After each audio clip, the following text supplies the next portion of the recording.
խոշորների միջև մղվող պատերազմները, հիմնական առևտրային պատերազմները, դրանք երբեք չեն դադարում։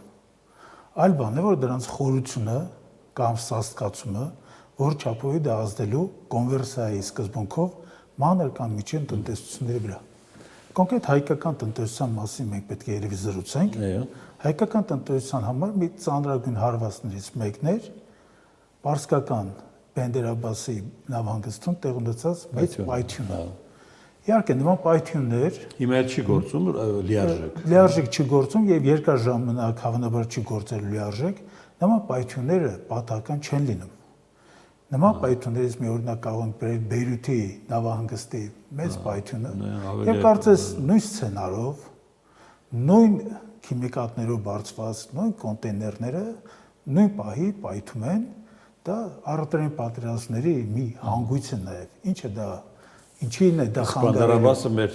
համար մեր հիմնական կարելի ասել չինական եւ հնդկական տնտեսությունների հետ հայկական տնտեսության կապող առանցքային օղակն է։ Եվ բնականաբար ես ինքս հետևում եմ տնտեսական շուկաներում, օրինակ ապրանքային շուկաներում բազմաթիվ ապրանքներ, որոնք գալիս էին Չինաստանից եւ գալիս են այդ Բենդեր-Աբբասի նավահանգստի ճանապարհով, այդ ապրանքները մեր տնտեսության մեջ այլևս չկան։